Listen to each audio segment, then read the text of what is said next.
I think Let's Talk Real Estate's making the year and the months and the days move a little faster, huh? I would agree. Can't believe it's July already. Episode 15. Look at us go. Wow. Just jamming on there. And this is the second time. This is the second time that we got to hang out this week because Brandin, aka Papa P, and John absolutely crushed the resurfacing webinar that we had this week. Got a lot of great feedback. Really, really good stuff there. That was on Wednesday. What day was that? Tuesday? Wednesday? We really dropped the hammer. We sure did. Whoa! Don't break your desk. We dropped the hammer. That was good stuff. On resurfacing dead leads and how to do it automatically.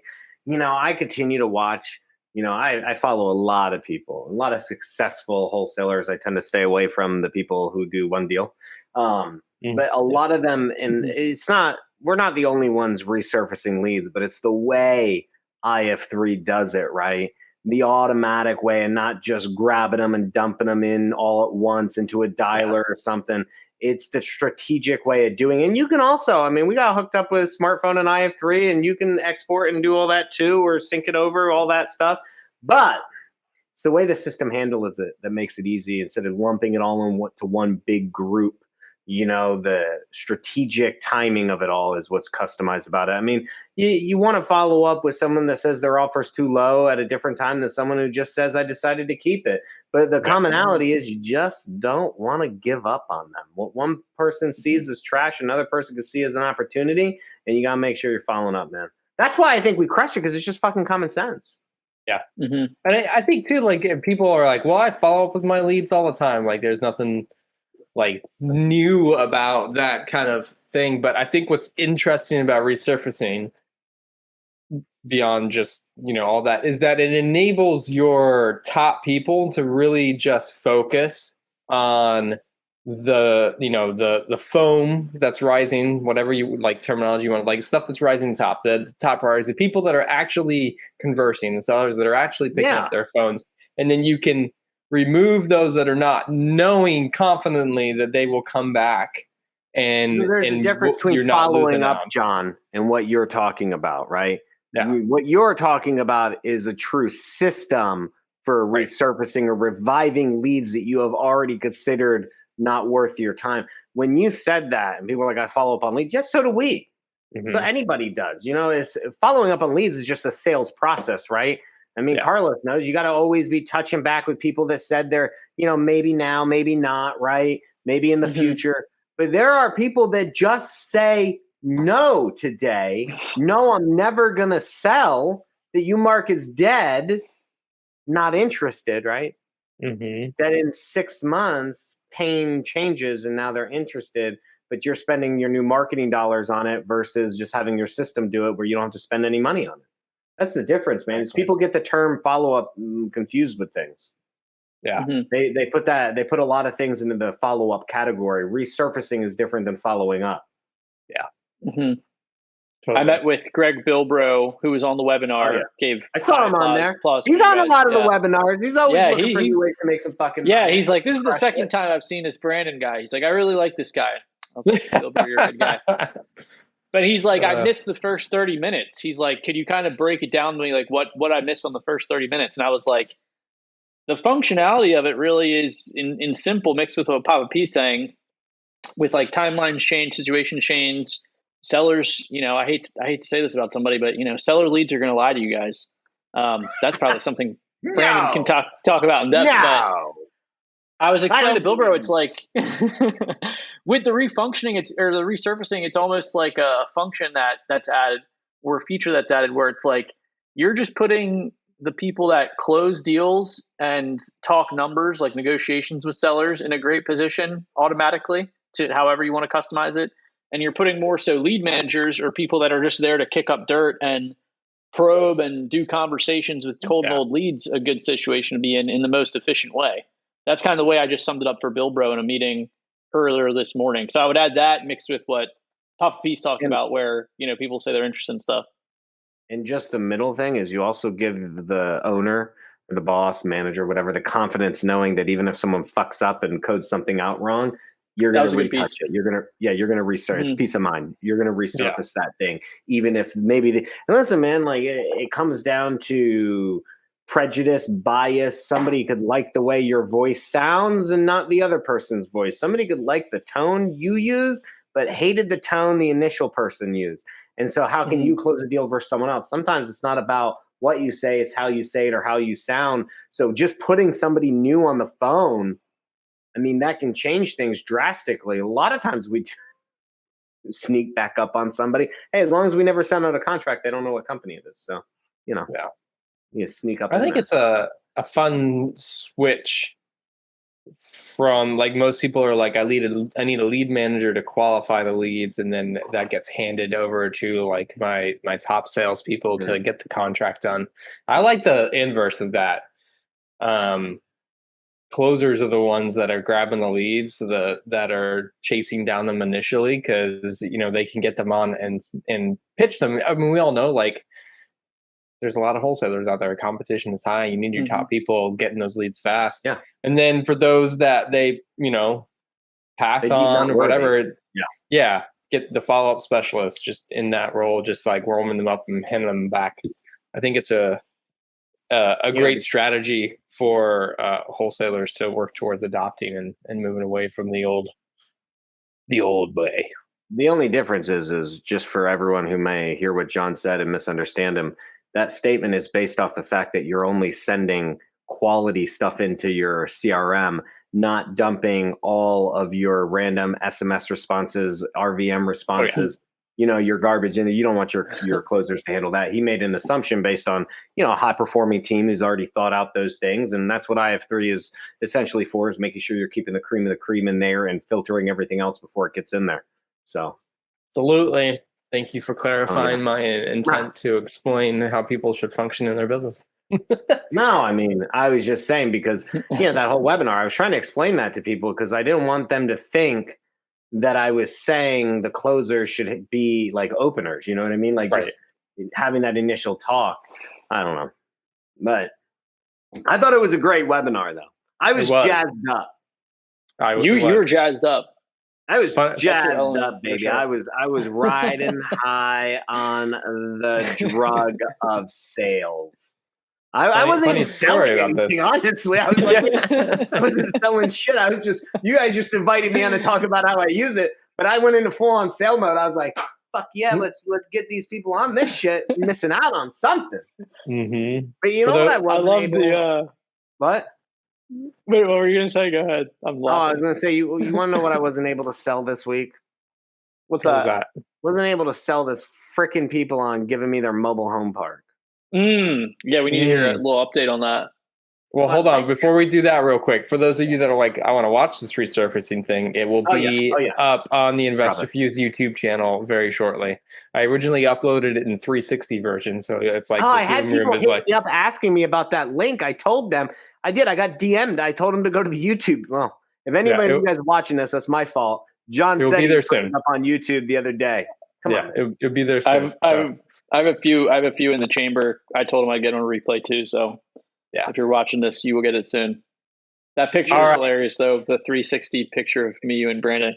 I know, it was really funny. I don't know. Anyways, trying out new marketing processes. There needs some fine tuning. All right, Pop P, let's hear it. You couldn't sell them on your mobile park. Rap to us. Listen, dude. So I went down. I was trying to tag you guys real quick while you were talking. I was like, man, I'm going to just freaking tag them inside this little post here because I need everyone to see that we're doing this talk show. But real quick, though. Not real quick because I was a little pissed. I was pumped, though, because I was riding high. I went down to this mobile home park. Now, we can save this convo for a little later, but because of the way the economy is, I've been really going after stuff off the MLS, just myself, not my team. I don't want anyone to think I'm pivoting my business. That's not what I mean by this, okay? I personally have set a goal to buy some mobile home parks. Me and my wife have said we're going to buy some mobile home parks. Shout out to Chris Root, phenomenal, trying to make mobile home parks great again. But I went down and I had this lady on the phone, the realtor, and she was really on board with trying to convince the sellers to do seller financing. So I went down, saw it, 22, technically 23 units, it's a huge value add play, rip some mobiles off, put some new ones on, increase some rents, clean it up a little bit, which is my forte. I love playing around in the dirty mobiles. So I went down there, and the funny thing is, for anybody listening, all you got to do is have these conversations. You know, if you watch me on Instagram, I have like stacks. I print out and I keep track of stacks of like listings of these things, and I'm calling and I'm trying. And some people will say no to seller finance, some will. Well, you don't know until you ask, man. And I always used to be nervous.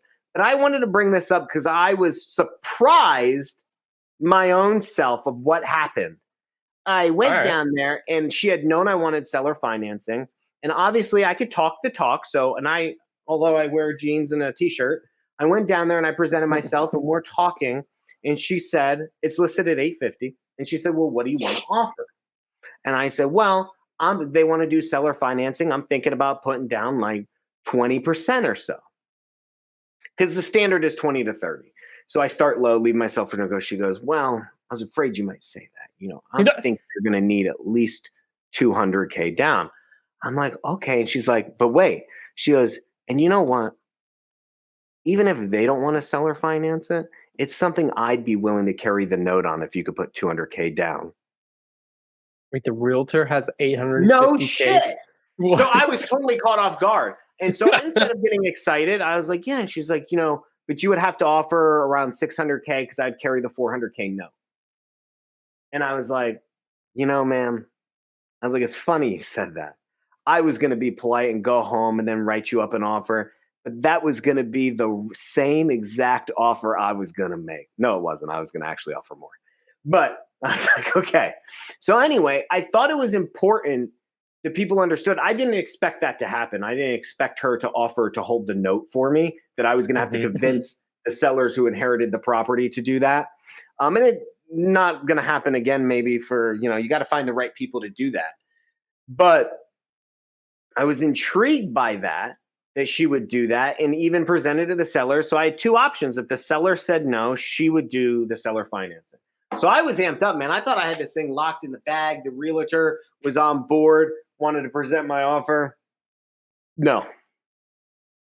Sellers who inherited the property, mind you, free and clear, they want $850. They're not, and it's not, honestly, it's more of like a $500K. I mean, I would be willing to pay $600, $650 because seller financing, my cash on cash is different. So I had some wiggle room over that $600, $650, $675, whatever it took, depending on the rates of what I was getting and what my like debt service was going to be. No, the lowest they said they would go would be $750. They don't want to seller finance. And it's funny. And I said, oh man, so they don't want to seller finance. And the realtor reminded me again. She goes, well, that wasn't going to be a problem anyway. Because like I said, I would have carried the note for you. So for anyone out there trying these things, all you got to do, I mean, that's numerous. I can't count how many ones I've called on or gone to look at or that I haven't gotten.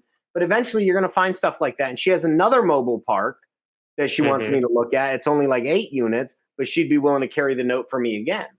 And if anyone's not aware, seller finance, I mean, that in an environment like we have with the economy the way it is, I mean, you could pretty much set your rates, set your terms. You don't have to do the credit background check, all that stuff. You got to have the decent down payment. Some maybe not. I mean, it all depends. But I was upset, man. Like I was really thought I was going to get that park, 23 units, 22, 23. I was like, man, this is going to be a huge investment. I was already planning on like how I was going to like improve the park. But they got greedy. So you know what I told her though? I said, well, I'm a patient man. I said, you know, I'm a patient man. Sometimes it's all about timing, dear. I was like, and I'm trying to buy as many parks as I can this year. So if they're not ready today, maybe in a month or two, I'll give you a call back and they might be willing to negotiate below that. Yeah. So situations might change. It's interesting though, man. That's a nice realtor to have him to meet. I mean, even if that didn't work, you just met somebody that's like, I'm willing to carry notes for you. Exactly.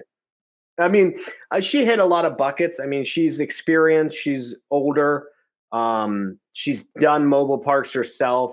She understands. So it's not like a random realtor who's like some young buck. Oh, I'll carry the note. This is somebody who has made money and is trying to be the bank and not do the work anymore. And she had told me she'd done this with someone else, and she was like, they're paying me off this week, so I'm going to be flush, and I need to make the cash work for me again. And that's really who you're looking for. So, and that's pure luck, guys. Pure luck. I hit the right person at the right time.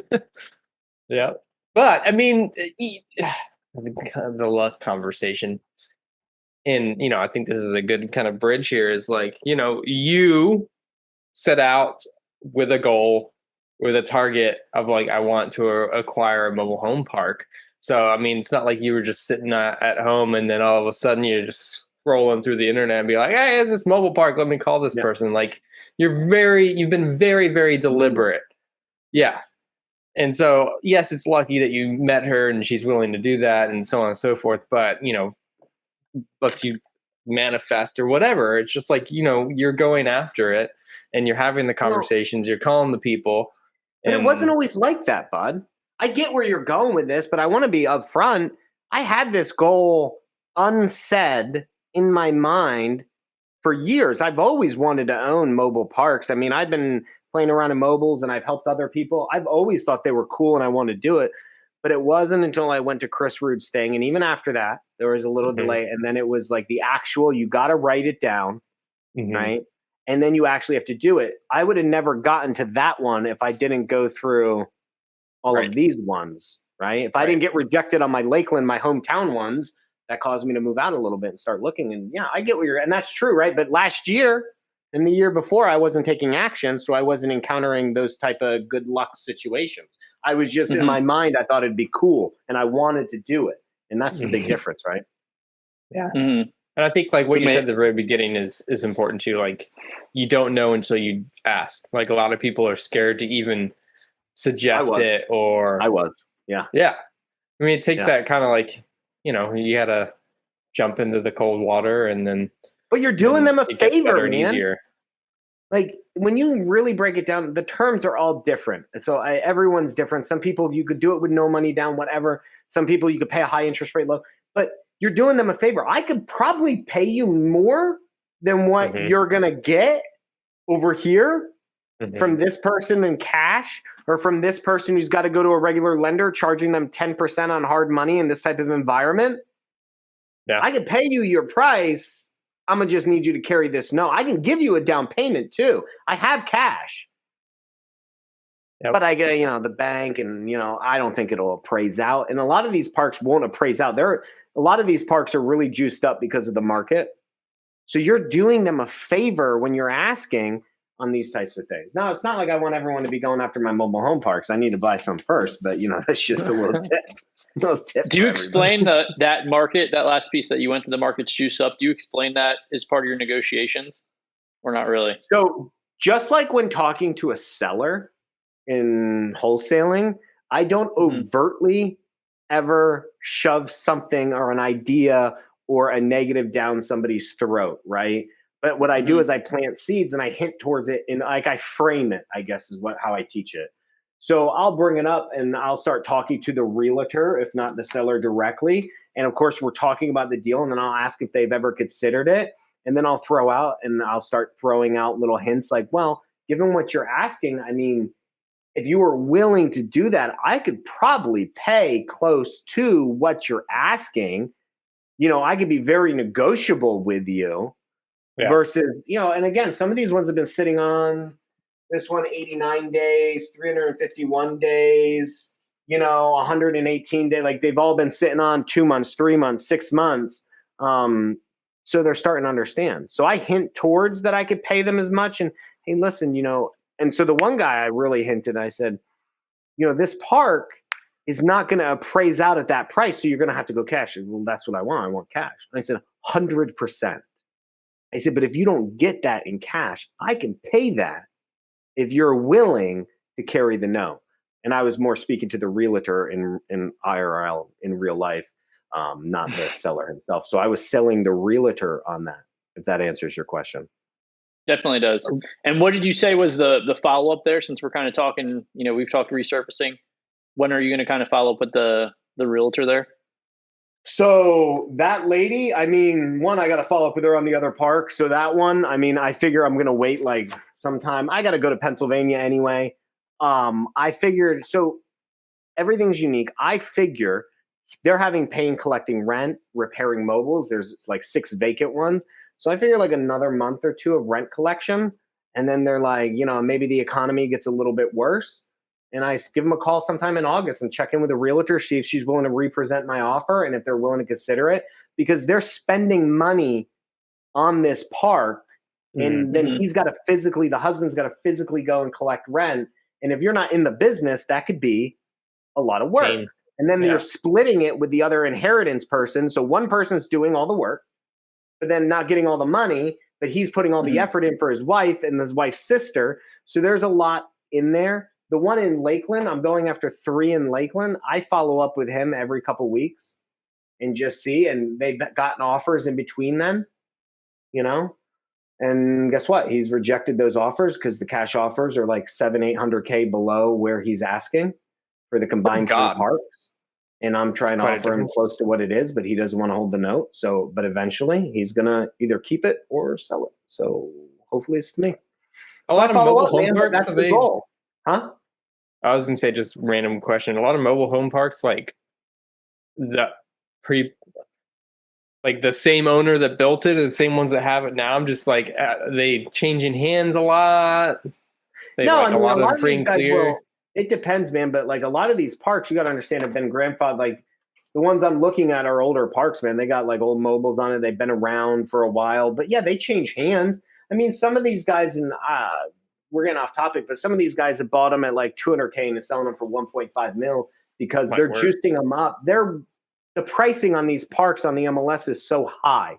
So when you have that, you could bring your cash, like your debt service, down by doing seller finance and make your numbers work. The end payment's kind of irrelevant to me if it's a long-term play. I need to make sure my cash flow works. I need to make sure I can improve the park. I need to make sure there's room to do that. Some of these ones are just insane though. Like I'm not going to spend this one, they want 1.6. The guy bought it, I think, for like $400K. So he's tripling his money in a matter of a couple years, but is it really worth that? So that's what you have to figure out. Interesting. But, private equity's coming in, buying up parks. So I go after the ugly ones, though. I'm not going after the A-class ones. I'm going after C-class. Yeah. Love it. But it's just a goal. Get updates on all these offers you're putting out every week. I know, man. I'm going to trust me. As soon as I get one. But, yeah, I call and I talk to the realtors and I follow back up with offers, go see the properties. And you got to do that when you have a goal. I don't care. Like a new one popped up in Davenport. I'm going to go check it out.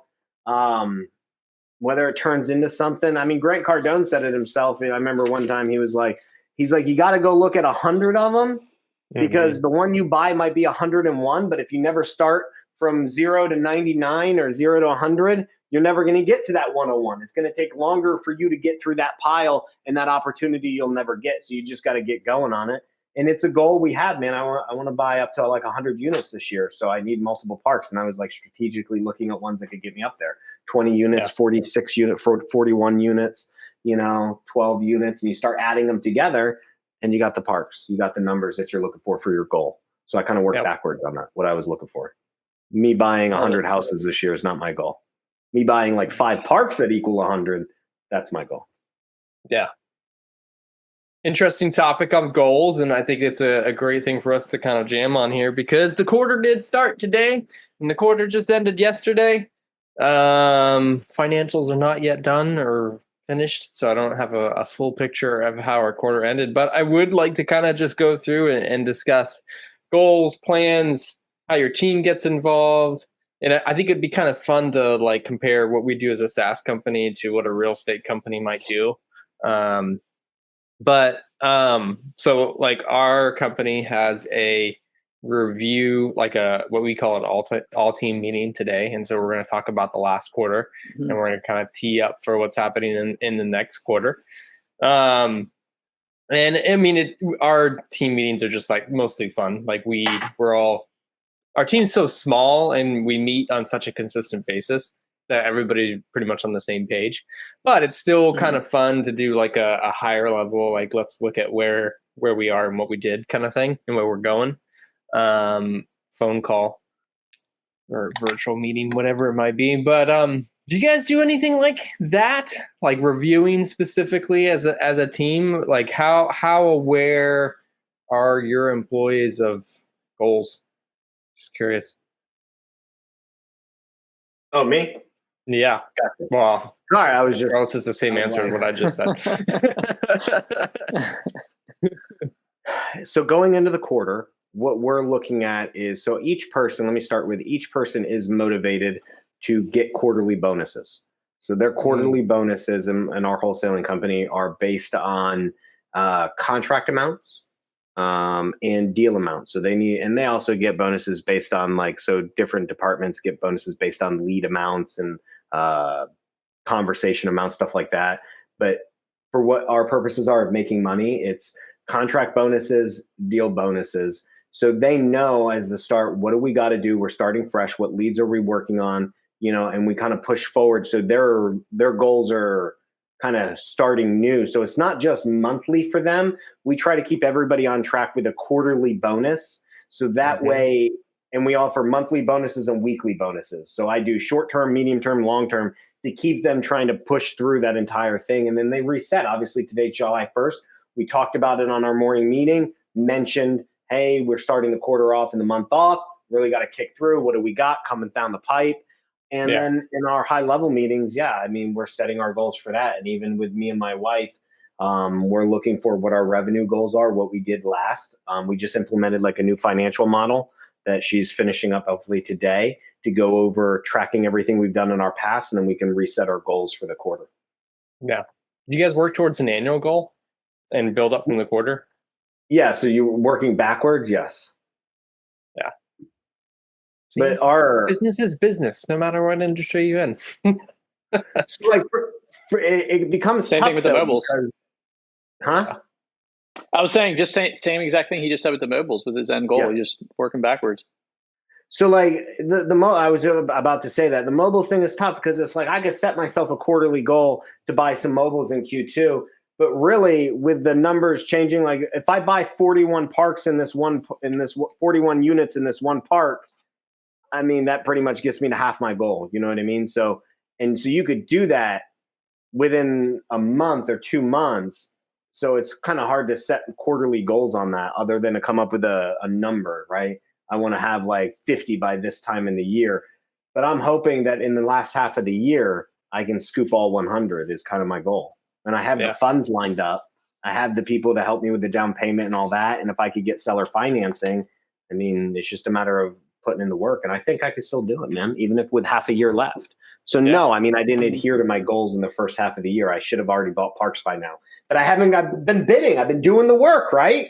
I've been doing it. I've made offers. I've talked to agents. I've went and seen a bunch of parks. Talked to lenders on it. Talked to the investors, the private money, but it doesn't always happen, and it hasn't yet. But it doesn't mean I still can't get my 100, I guess is what I'm trying to say. Yeah, that's something too that like we're like working on in Q3. So I mean, we have a financial model, like financial goals that we're trying to work towards that investor views, and our kind of planning being still a relatively small team. Like there's bigger companies in SaaS, like they use different methodologies. We do rocks. So it's like, here's this big thing that we're going after. And we try to aim for one new thing and 2 improvements off of existing stuff. And so for Q3, we're working towards our new thing is customer acquisition. And then expansion is our improvement, and profitability is an improvement as well. And it's fun because in the past, we always have, well, not always, but we've looked at projects like saying, all right, we're going to acquire new customers via partner program, which is like one of the main strategies that we're moving towards with Q3. If you would like to be an Investor Views partner, please reach out to Carlos. But we've always been like, okay, we're gonna, like, that's the goal, start a new partner program. And now we're changing our thinking to be very metric based, being like, this is like, we need to increase new customer acquisition by, I'm just saying a random number because we're still finalizing everything, 20%. And then you look at that 20% and you say, all right, I think we can do a portion of it from, the partner program. I think a portion of it can come from, website conversion rates. And everything is metrics. And then the projects go into the metric. And they say, okay, we believe that by making a new lead magnet, it will increase our website conversion by 5%. And therefore, we would have more leads coming into the funnel and therefore be able to convert more people. And so the partner program, my main point, that was like a long explanation of how we do planning our goals here for Q3, is that like Carlos, for example, is in charge of the partner program. And what he's really looking at is, yes, our end goal is to have X number of partners, but he looks backwards at what are the activities to achieve that goal. Like how many new people does he need to engage with? How many conversations does he need to be having on a weekly basis? And it's like, if you plan out the activities, if you look at the specific KPIs that you can drill down as far as possible, and then as long as you do those, you ultimately end up at your goal. So to your point, right? Like, yes, 101, the 101st person or mobile park that you talk to might be the one that you do it. If your activity is just like every week, 10 mobile parks, I'm looking at 10 mobile parks, then you ultimately can achieve the goal by just continuing to do those activities. Yeah. So going to example for wholesaling and so how I'm not there yet for my parks, right? You can have the same thing in your investing side of the business. So we break down. So how I said everybody is tied together with quarterly goals. Well, to break that down further, we have everything from how many contacts. So we break it down, how many people you have to talk to in a day, how much talk time you need to have, to how many offers you need to make in a day, to how many offers for the whole week, right? And how many contracts you're supposed to get per week. Then based on how many deals you're supposed to get, times that by our whatever you want to say, whether it's your fallout rate or your success rate, same thing, different side of the equation, to be what you're supposed to get. Now, you multiply that by the amount of people that you have, should tell you how much you should get if you're achieving those things. And if you go backwards to your leads and your marketing channel. So one problem we've been having is people.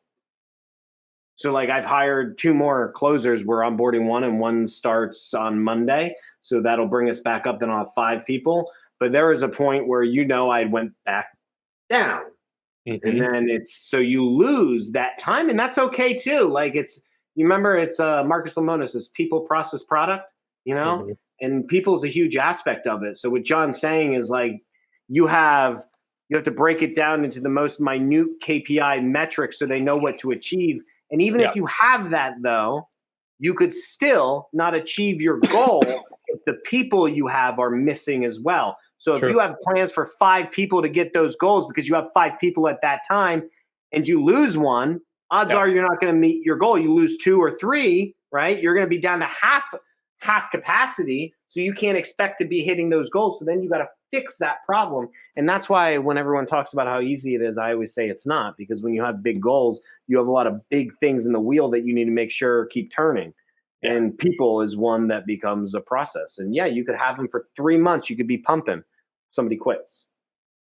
You fire somebody because they're not pulling their weight. And then that drags the whole team down. Do you keep them if they're getting half of their metrics done? Or do you have to stay true to your metrics and then fire them and let them go because they're not performing? Yep.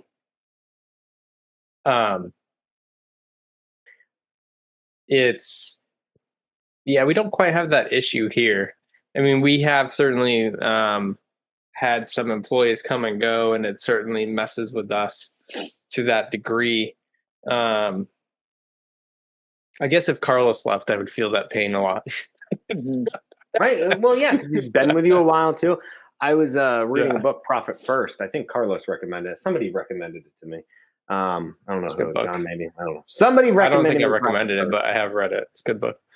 And he was talking about like the golden handcuff thing where like you have 1 employee or 2 employees or whatever it is. And that person, everything, your success is tied up in that person. And if they leave, it throws everything, all your profit, all your goals way out the window because they leave with all of the skill and all of the knowledge pretty much. And you got to start over. And sometimes as a small team, in investing, that could happen. Even on the flipping side, you have a project manager. right? A project manager has all your vendors in their phone. They have all their contacts, everyone that does your jobs. He's holding all the jobs, keeping them on pace. He leaves. You got to step in and do everything else you were doing. It could really hinder your business and your goal performance. So that's why, although goals are great, it's an adjustment throughout the year. Yeah, a lot of pieces this episode. Go ahead, Carlos. I was just saying, Carlos. Pivoting, and there's a lot of pieces. No, that's all I was saying. I mean, there's a lot to unpack there, but what Papa P was saying about his goals, even like a long time ago, it's like the how do you do the work, which is this kind of stuff. And a lot of it's estimating. Like what I'm doing is a lot of estimating how many conversations turns into a verbal agreement of being a partner, how much of that verbal agreement actually, comes into fruition of actually sending us traffic and things like that. So it's some rough estimates, but yeah, I mean, people obviously play a huge part in that. But it's exciting. I don't know if you wanted to hit anything on that, John, when you want to talk about people. What was I going to say? Can't remember. Goal adjusting. Like that's an interesting topic, Pivoting. Right? People pivoting. Yeah. Like to say like, I'm not hitting my goals, like adjust them, take them down. And it's a conversation that, I've been having because our first 6 months of Investor Fuse for 2022 was a lot of just rebuilding and moving things around. In December, we did have some employee changes, and it's honestly taken us almost 4 months to get people in the right place to where we can now finally say, okay, we've hired 2 new people. They're now trained up. They're on their own. And now the people that we need to be in certain roles are able to get there. And it's like, okay, do we need to look at our goals for the year and adjust them? But we do what's called, and I've never done this since this year when we were acquired by Carrot. It's one of the practices that they brought over. It's a good, better, best model. So you have 3 goals. And so you tie in bonuses and stuff like that to the different models, and you say good, like that's just baseline, and you should be getting to good, best, or better and best. You tie in goals or bonuses to it, and you're always aiming for best. But if you hit the other ones, then that's good as well, and it kind of gives a little bit of a buffer. But also, it's not like you're saying, BHAG, big, hairy, audacious goal. Like, don't ever make a goal like that. But it's like $10 million. Yeah. And then you get like to $4 million and it just feels like crap because it's like, well, we're 6 million off our goal. That was an extreme scenario. But good, better, best kind of gives you that, we're still in the thermometer. We're still in there hitting it, working towards it. And it gives us time to kind of consistently get better through the year and maybe make up some of them as well. You're going to say, Brandin? Well, I was just thinking about what Carlos said and what I said compared to that. And it's like, for everyone out there, I hear people preaching it too, but your numbers have to be realistic. Yes. So like when I came up with 50, 2 to 3 offers, when I came up with my talk time, all those numbers are based on reality. And my goals, they're the minimums. I'm giving minimums. I'm not giving maximums. I'm not shooting for pie in the sky. Now we work now. So some of our team want to make more than that, and that's good, right? We're giving minimums so they know what their job requirement is, right? And we know, and we base that off of our revenue goals of what we think our average assignment fees and all that is. But I didn't come up with a big, hairy, audacious goal and say, hey, listen, you got to get 10 deals a month. No, that's not what I'm asking one person to do. I honestly think that depending on your deal size, like one acquisition person should be good for about 5 to 6 a month.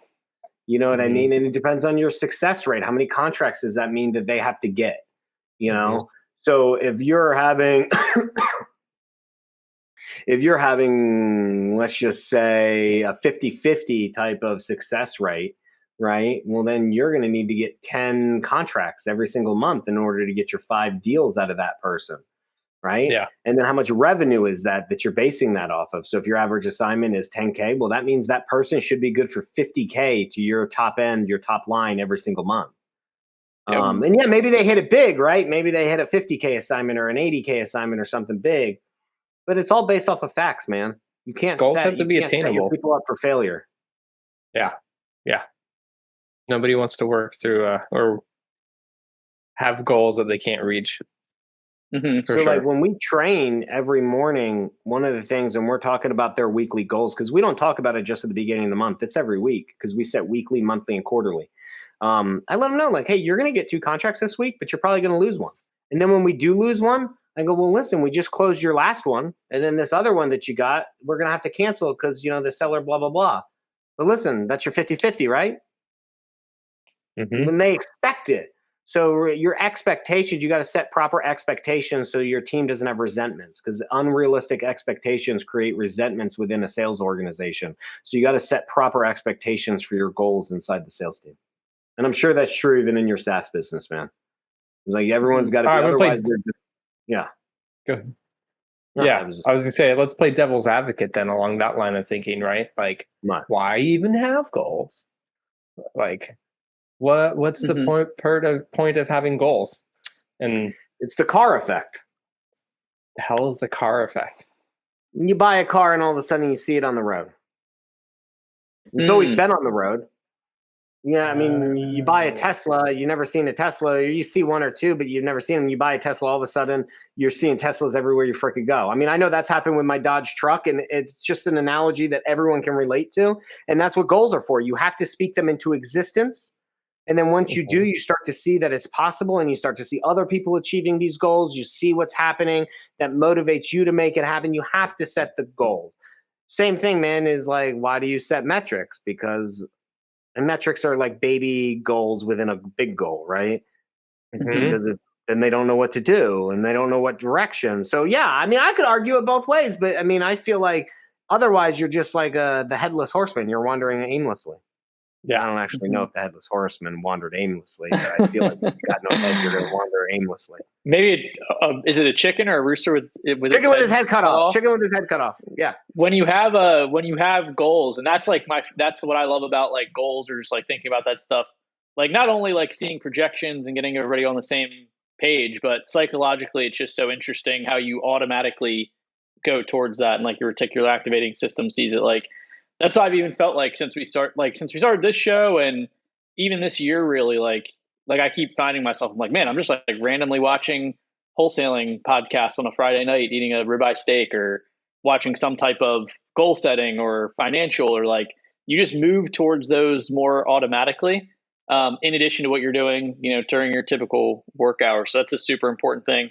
If you guys are interested in this at all, and you don't want to read a bunch of personal development psychology books, definitely recommend Ed Milet's book, The Power of One More. He has a couple chapters. Oh, I ordered that. That's coming out July 5th on audiobook. Fantastic. I need to get on Audible. I have the physical. It's fantastic, and it used that same exact example. Released on July 5th. I'm waiting. Yeah. Hold on. What was that called? Before. No, if you The Power of One More. I highly recommend.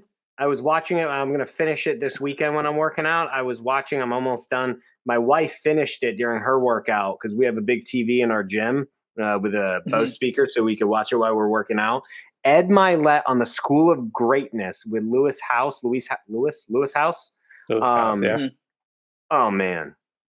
Fantastic. I mean, I even had my daughter come out, and like, because I always have my daughter come out to the gym, and I was like, you need to pay attention to this. It was good, dude. Like, it's good. You know what I mean? Like, and then when he was mentioning the book, and so as soon as my wife finished watching it, she's like, I already ordered the book. And I was like, I bet you did. I said, I got to go order it now too, because she's a huge Audible person too. I love that. Highly recommend you watch that on YouTube. Lewis House has some great guests on. He's had Grant Cardone on a couple times, and I was watching the latest Grant Cardone one. I mean, again, they're very moving. He really breaks it down. I love him and Tom Bilyeu, but Lewis House is good, man. That School of Greatness podcast or YouTube video show is good. Good stuff. Yeah, he's good. Positive, kind of taps into some spiritual, higher element type stuff as well, which is super interesting. John and I were just talking this week. He had Alex Hormozy on too. Fantastic interview. But yeah, I find myself kind of Papa P mode, just like constantly watching that stuff.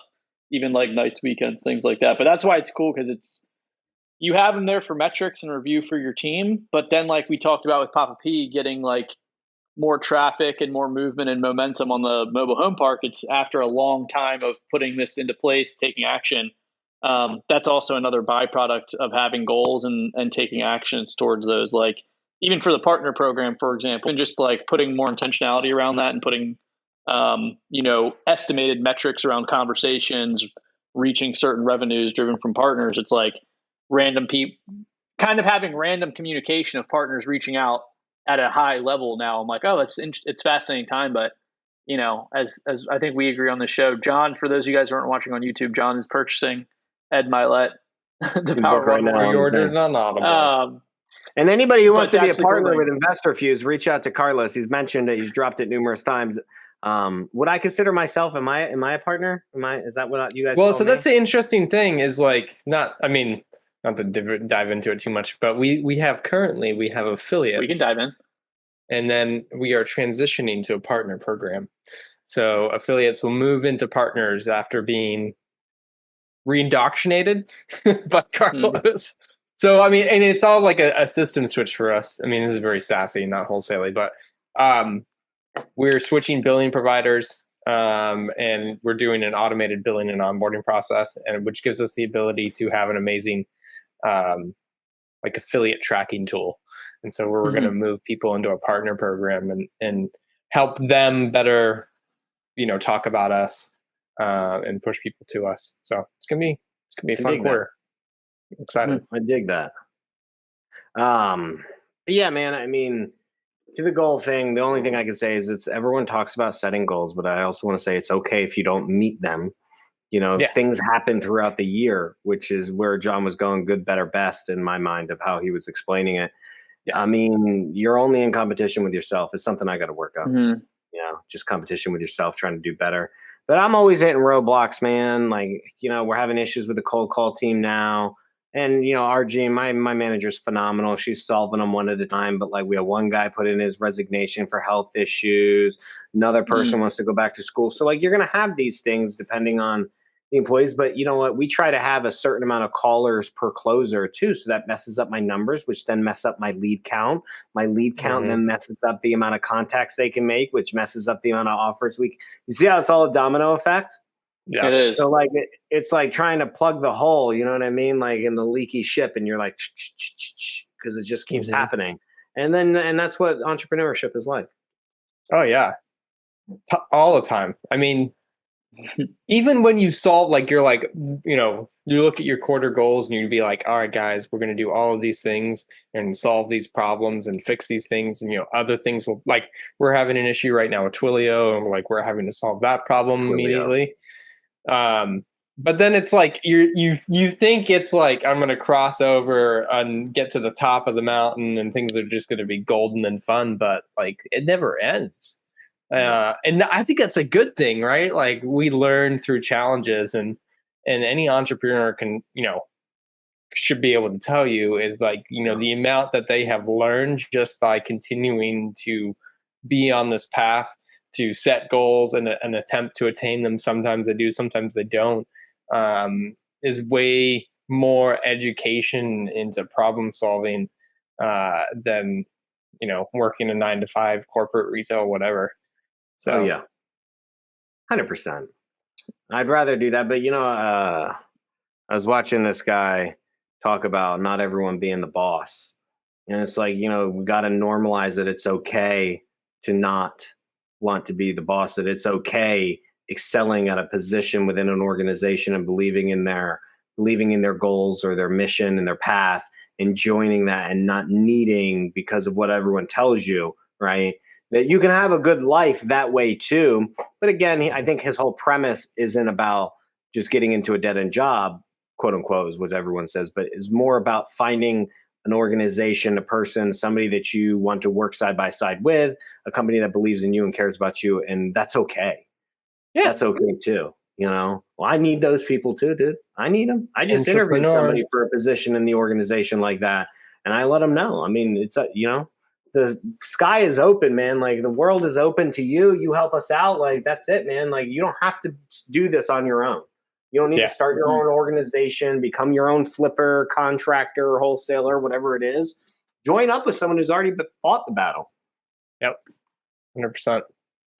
I definitely agree with that mentality. And, you know, I really enjoy like partnerships. And I feel like, you know, I just talked about how being an entrepreneur is a journey and you learn many things. I also think like having partners, other people with different skill sets, so on and so forth, is a great learning experience. Trying to do everything on your own, it's a lot of work. And, you know, those that do that is great and all that. And, but having like somebody else there as well with different viewpoints, different experience to John, fast forward some learning is for great. example, you and me in RAI Ops Center, which by the way, and coincidentally is being released on July 7th, join the webinar.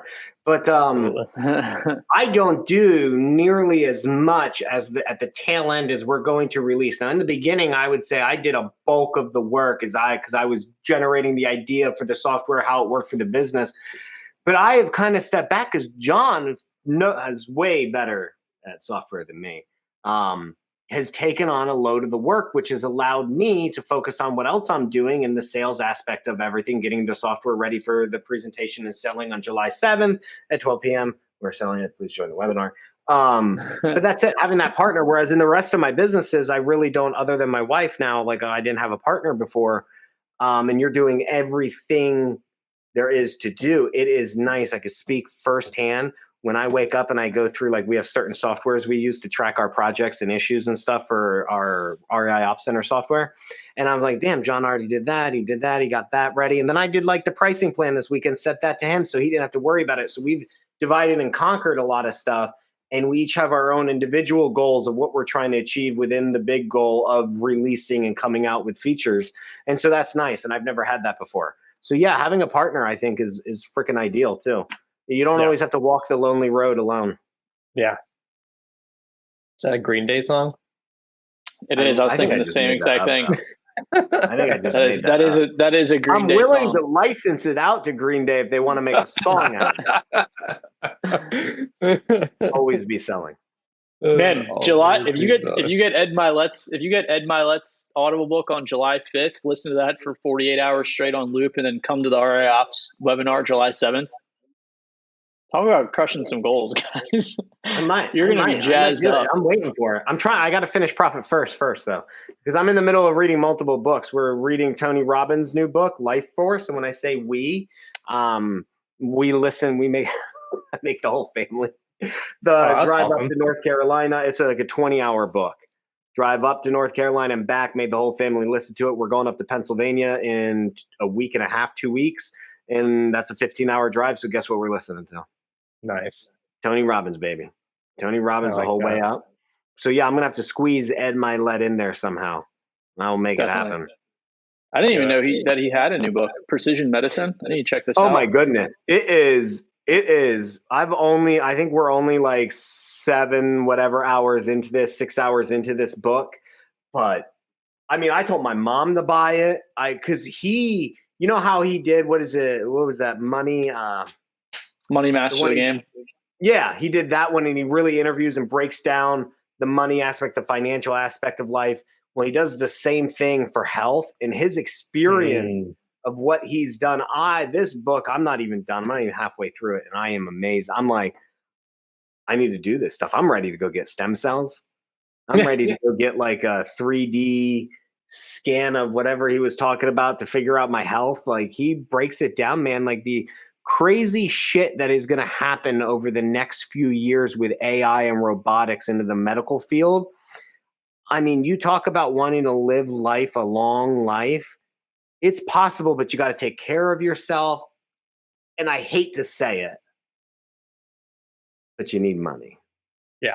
I looked up some of the costs when like we got back to the house, like after the trip, I started Googling some of the stuff and I was like, well, this shit ain't fucking cheap. And that's okay. Stem cells, like what, 25, 50 grand, something like that? Yeah. Depending on like where you're getting them shot into and how much and all that.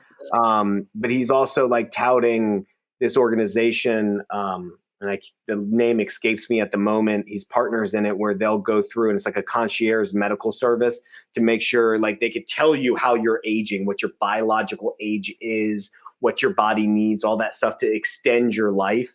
And I think the subscription to that is like $19K a month or $19K a year or something. It's expensive. And even if it's not, I think it's $19K a year. But even if that's the case for the average family, that's not even doable. But again, they're working at trying to figure out how to make that economical, same way as computers and radios. And like now we have MP3s and cell phones that have more computing capacity than the computer that took Apollo to the moon. Yeah. Right. In time, it'll come down, but he really breaks it down. I'm not trying to spoiler alert the book. Interesting. It's phenomenal. Very interesting. Anyway, that's kind of it. I mean, that was the thing. Pulse of the week here. Breaking into Pulse of the week. Let's do it. Milet. His book's coming out. I have a lot to read and listen to. I need buy it if you're an Audible person. Tony Robbins. He's got it right here. One power, one more. I didn't go to the power of one more.com/Papa P. You might get a little special. Oh yeah, I wish I was an affiliate for that. Put your email in there. You might get a link to REI Op Center webinar. You know what though, man? Listen, you joke around about that, but we're not sending out the webinar link because we only have 125 spots. That's it. 125 spots. So it's not like it's just for everybody. It is just 125 spots. That's it.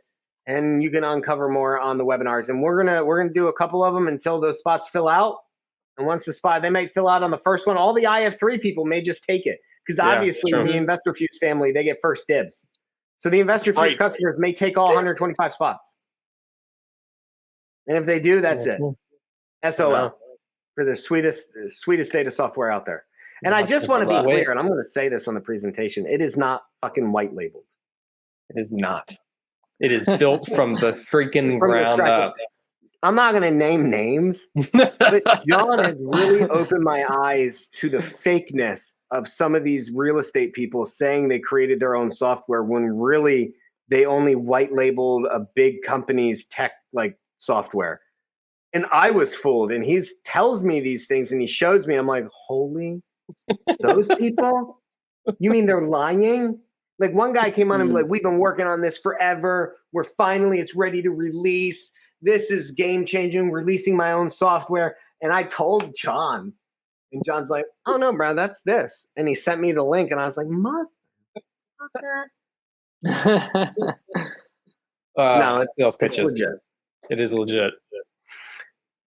How about the recession, guys? Let's talk about this before we end.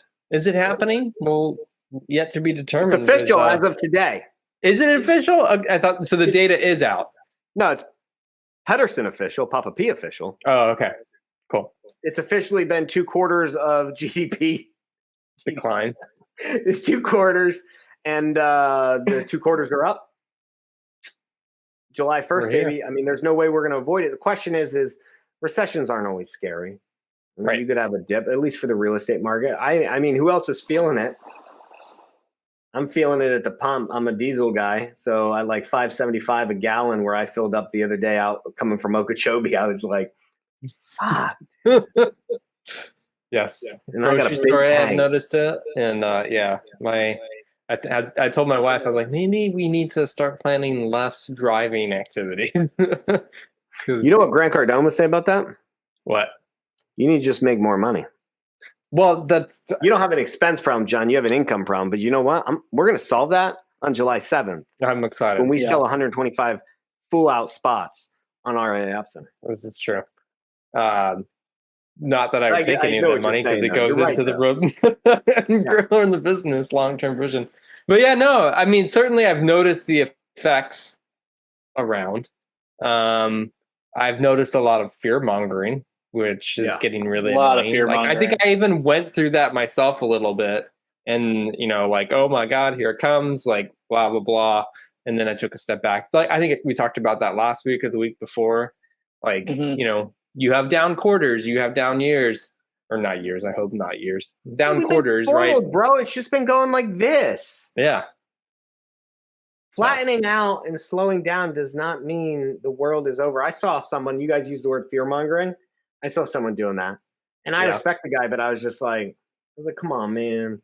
He's like, lending's gonna stop, and 90% of these people are going to be out of business. Now, do I believe we're going to weed out some people? I do, because I believe they've overpaid. I don't believe we're weeding them out because you can't make money. I believe they're weeding out because they overpaid for something. Like, I'm watching this one guy right now. I'm just throwing it out there. I can, there's a certain aspect of me that is like this, no matter how positive I try to be. Motherfucker outbid me on a property, and I knew there was no way those numbers are going to work. I saw him list it, 250. I believe it's only worth like 200. So I'm waiting to see. The house is still on the market. I'm waiting to see this motherfucker try to get out of this house, because he spent way too much money on it. And I remember the wholesaler was like, oh no, man. Because I was like $30K below this guy on my offer, maybe even more. He paid list price. He paid the full price. And I was like, dude, there's no way you're going to find anyone to buy this. I was like, here's my offer. You let me know. But if you could find someone to pay your price, go for it, man. There's no way this thing's worth more than 200K ARV. Motherfucker put it on at 250. Well, no wonder his numbers worked. Did he flip it or more? Yeah, he flipped it. He bought it from a wholesaler, and then he put it on the market, and it's been on the market for 2 weeks now. He did a good job on it. Yeah. Ain't no one spending 250 in that market, man. Yeah. So and that's the thing, is those types of people where they paid too much thinking the market was going to keep going up. Now, for example, I have a house we're putting on next week that we were a little concerned on, but as I'm finishing up, and I'm going to post it on Instagram, I'm going out to it this weekend. Stay tuned at Mr. Real But I'm not concerned with that, because I've done such a phenomenal job, and it's in a price bracket, 400K, where I'm 99% positive I'm going to have people jump all over this because of what we did. You just have to make sure you're doing the quality work to your flips. Yep. We've talked about it so many times on this show. Watch previous episodes and learn more about making sure that you make good decisions when you buy property. I was reading an article that the saving rates have gone down, although job wages have steadily increased. But the problem is although job wages have increased, the getting eaten up by the cost of goods right now. So that extra. So they're saying that jobs, like, people are coming back to jobs. People are getting paid. They're able to get their pay that they want. So payment, because people are looking. So it's really a job seekers market right now, and they're able to get paid more. But what they were saying in this article was pretty much that the extra income they're making is getting eaten up by the higher goods, whether it's cars, food, services. The extra goods are increasing. Well, goods and services are two different things, but you know what I meant. I thought that was interesting, because to go into a recession, spenders have to stop spending. But if you're making more money and you can afford the difference and it's just nets out, that may not be that big of a concern. What are your thoughts on that? Oh, that is interesting. I didn't think about it that way. That's what it's all predicated off of, guys. It's about money. So if you're making money, now listen, there's a pulse of the week. California's dumbass. I honestly don't know what the fuck California is smoking. Like, I understand weed is legal out there, but I don't know what type of dope they have that these idiots think they can battle inflation by giving out free money. Obviously, they were not educated properly on economic theory, because by giving new stimulus checks, we got into this mess. Yeah, they're giving $2,400 out is what they're saying, stimmy checks. They're calling it gas relief at the gas pumps or some shit, because gas is up to like $10 out in California. So I've been seeing it all over the place where they're giving the stimmy check, and it's like, tell me you don't understand how inflation works without actually inflation saying is too much money in the pool. Huh? Yeah. So they're doing that, and I was like, that doesn't make any sense, because then people are going to keep spending money on the stupid gas instead of scaling back, and then its price can fall. Oh God, it's crazy, man. So things are going to get more expensive out there, and they're talking about whether or not the article was also saying, are we going to see another like 3 basis point? Like, are we going to get another rate hike, 0.75 of a basis point? I don't know, man. What are you guys hearing? I mean, just comment on California. I feel like some people want them to kind of just go off and be their own country. It seems like they're just so off their philosophy on how to run themselves is different than a lot of people. They do make a lot of income from taxes, so maybe they're just seeing it as a way of giving everybody. The taxes in California are I don't know, man. ridiculous. I'm with Well, Carlos. they probably do. They get taxed on the not the commission checks, the stimulus checks that they get. I don't know. I don't know stimulus the checks answer to they that. get? I think so. I would don't know. imagine I would it's just- income. I yeah. don't actually know. I don't know, man. I don't know where the money's coming from, the taxpayers. California is crazy. So our co-founder at InvestFuse, who isn't with the company anymore, but he decided at one point that he was going to live in San Diego, which meant that InvestorFuse was now being taxed as a California company because he was living there more than 6 months out of the year. And they are like, I mean, the IRS should go take lessons from California about how to get taxes, because they will come after you and they will reach into bank accounts and they will fine you. Like if you don't, I don't know why anybody wants to run their business out of there. That's what I know. I'm like, talk about good no more, never never again. Stayed far away from California. Good follow-up people to hire, IRS people from California. Yeah, seriously. Wherever California. If you need follow-up specialists or acquisition agents, please go to California and hire tax revenue associates. Yeah, that's the secret sauce. They are serious people over there. I don't know, man. I saw that. I was reading about how we're battling. We raised interest rates, all that stuff. I just thought it was interesting how they were trying to overcome the cost of the gas pump, because I'm feeling it. I make money, and it's not that I can't afford the gas. It just is like, painful. It's just stupid, man. You're still drinking San Pellegrino. You're not drinking water. I don't drink regular water, guys, just so you know. Like, I mean, we legit in my family, we're either drinking Pellegrinos, Topo Chicos, or my wife likes the Evian Eternal. Like, there's a spring water she likes that we buy. Two brands I don't even recognize. What is it? You just said two brands of fancy water. I don't even know. You don't know? You don't know? Pellegrino, I know. That's it. I know bubbly. I know bubbly. No, bubbly is garbage water. Listen, guys. Okay, Let's talk about some water in the pulse of the week. I'm not going to talk about water. I want my man Zac Efron to teach you everything that you need to know about water. Zac Efron made a mini series on Netflix called Down to Earth. Yeah, I watched the first episode. Is there one about water? You got to watch when he goes through the water and they teach you about water. I opened my family. Like, me and my wife sat there and we were fooled by the different water companies and everything. So yeah, we generally drink. There's an Italian water that we like. I can't pronunciate it, like Panini or something, that we drink all the time. Eternal, Fiji, Evian. Those are some really good ones. You have to read, man. Like, a lot of people, I'm pretty sure there's a company, is it Dasani or Zephyr Hills, that basically has a discount on the town's water, pumps it out, and then sells it to the town. Ugh. Yeah. Oh, Zephyr Hills, that's what they do. They just pump spring water out of Florida. Yeah. No. So a lot of the water isn't really spring water. It's filtered. They run it through a filtration system, which takes away all the good minerals and shit.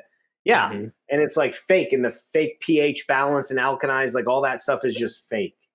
Mm-hmm. So are the Kangen machines, those $5,000 things that you can choose how alkaline your water is? I looked at those. I don't know enough about them to make a statement, but after this whole Zac Efron thing, we were talking about the car analogy. You start seeing them everywhere. After I was doing my hunt for good water, I started seeing those machines everywhere, and I don't know the answer.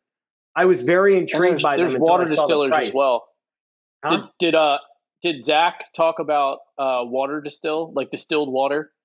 The difference between it? You got to watch it, man. They even went to France, and they went through France's water. They went to different countries and talked about the benefits of water and how Americans don't really we don't think about it. We just drink tap water, fluoride water. We don't think about these things. There's a guy that even interviewed who's he's a water specialist. What do they call it? Sommeliers or something?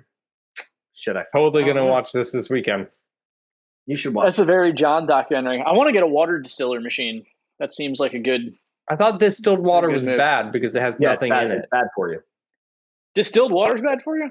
Filtered water, distilled, natural water. They use these words on the bottle, like bubbly is garbage, right? It's just basically been filtered through all this shit and all the good stuff and the minerals.